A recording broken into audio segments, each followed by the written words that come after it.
NATO सेनाएं operation राते को एक बार फिर रिपीट करने की तैयारी में है, लेकिन इसकी कामयाबी के चांस कितने हैं ये नहीं कहा जा सकता, क्योंकि जिस तरह की तैयारी नाटो कर रहा है उससे कहीं भयंकर और बड़ी आपदा का निर्माण पुतिन ने अपनी मिसाइलों से शुरू कर दिया है।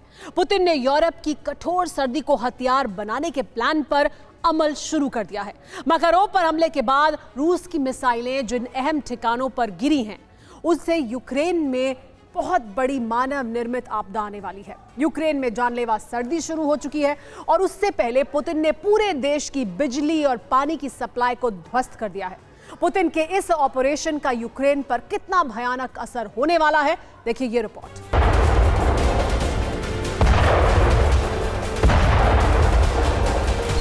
ये तो खुद पुतिन ने भी नहीं सोचा था कि यूक्रेन के साथ special military operation full scale war में बदल जाएगा।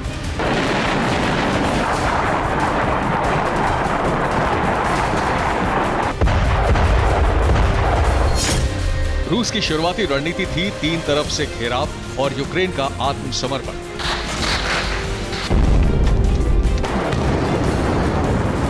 ये युद्ध दुनिया को ही नहीं खुद रूस को भी कितना आसान लग रहा था।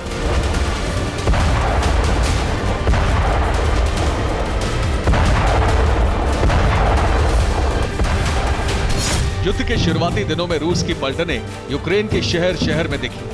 पुतिन के युद्ध का प्रतीक चिन्ह Z लगाए रूस के दस्ते शहरों में घूमते दिखे।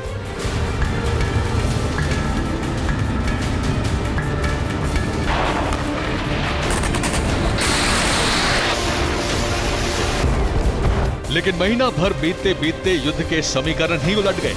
यूक्रेन को अत्याधुनिक हथियारों की सप्लाई होने लगी।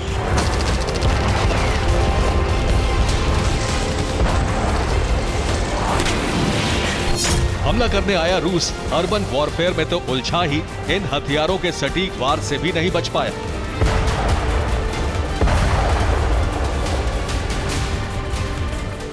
रूस ने आर्टिलरी, मिसाइल और ड्रोन अटैक से यूक्रेन को डिगाने की कोशिश की, लेकिन बीते 8 महीनों में यूक्रेन इतना ताकतवर हो गया कि रूस के ही जंगी बेड़े को ध्वस्त करने का बंदोबस्त कर लिया।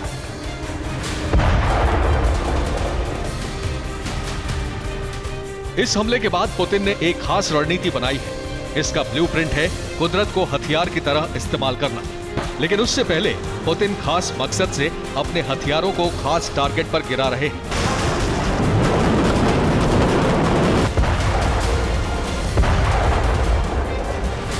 मकारोव पर हमले के 24 घंटे बाद ही पुतिन ने यूक्रेन पर बारूदी बारिश के लिए अपने सबसे बड़े बॉम्बर उतार दिए। कैस्पियन सागर से Tu-95 और Tu-160 न्यूक्लियर बॉम्बर्स ने यूक्रेन पर ताबड़तोड़ क्रूज मिसाइलें बरसाई।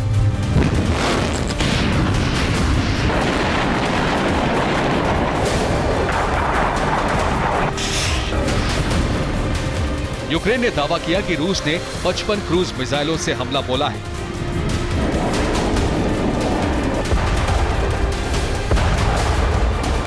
कीव से ओडेसा तक रूस ने अलग अलग ठिकानों पर मिसाइल हमले किए और इन ठिकानों का परिचय ही बता रहा है कि पुतिन का प्लान क्या है।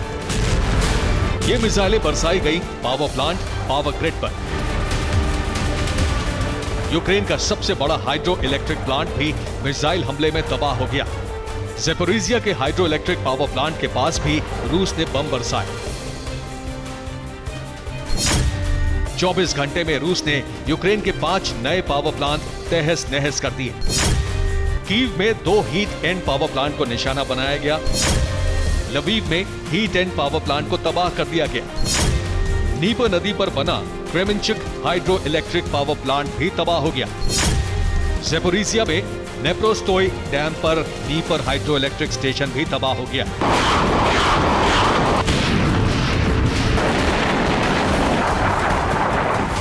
प्रिसिशन गाइडेड मिसाइलों में टारगेट सेट करके पावर प्लांट और पावर ग्रिड को निशाना बनाया गया है, क्योंकि पुतिन जानते हैं कि युद्ध में उतरे यूक्रेन के सैनिक जान हथेली पर लेकर उतरे हैं।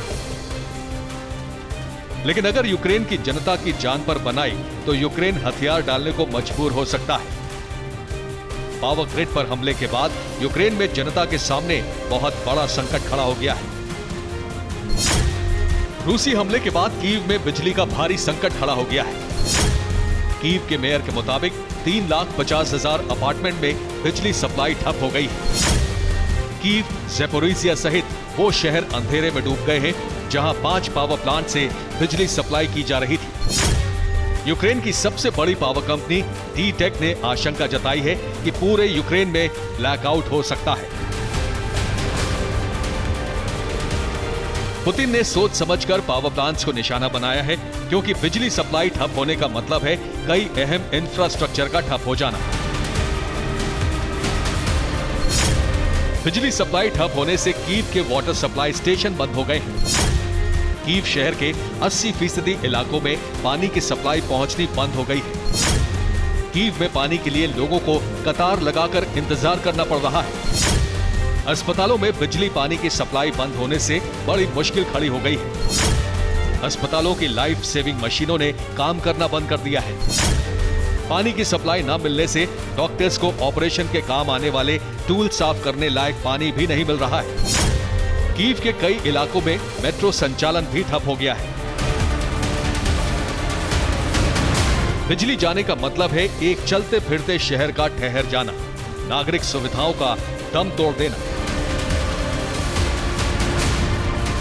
यूक्रेन वॉर जोन में जो भी रणनीति अपना रहा है, उसकी प्लानिंग राजधानी कीव में हो रही है और कीव प्रशासन के सामने युद्ध की रणनीति बनाने के साथ साथ नई चुनौती है जनता की जान बचाना। नवंबर का महीना है और यूरोप में कड़ाके की सर्दी शुरू हो चुकी है। इन दिनों कीव शहर का मैक्सिमम टेम्परेचर 6 डिग्री सेल्सियस है। आगे कठोर सर्दी के दिन आने वाले हैं। दिसंबर के महीने में यूक्रेन के कई शहरों का तापमान -4 डिग्री सेल्सियस तक गिर जाता है।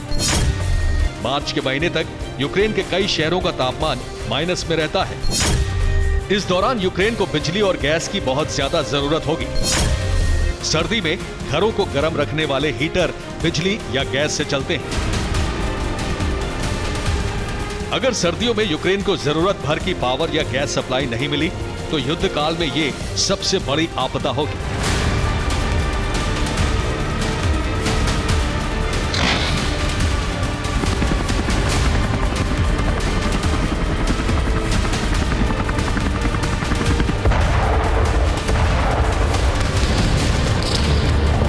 पुतिन इसी नीति पर आगे बढ़ रहे हैं, क्योंकि रूस के पास हथियारों की कमी हो गई है।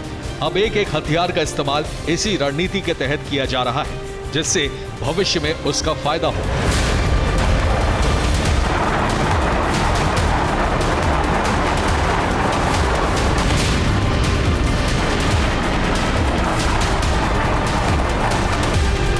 War think tank institute for war studies ने कहा है कि पुतिन 2023 की सर्दी खत्म होने तक युद्ध जारी रख सकते हैं। वो कठोर सर्दी के सीजन में यूरोप को तोड़ने की कोशिश करेंगे कि यूरोपियन यूनियन यूक्रेन का साथ देना छोड़ दे।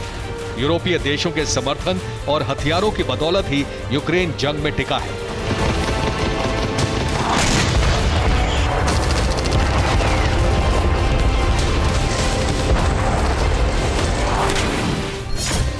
ISW की रिपोर्ट में कहा गया है कि पुतिन सर्दियों के दौरान बैटलफील्ड में लड़ाई जारी रखेंगे।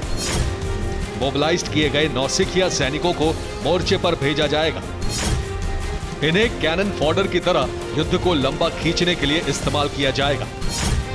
सर्दियों में यूरोप को बड़ी मात्रा में नेचुरल गैस चाहिए होगी। इस दौरान पुतिन ऐसा सौदा करने की कोशिश करेंगे कि यूरोप यूक्रेन को समर्थन देना बंद कर दे।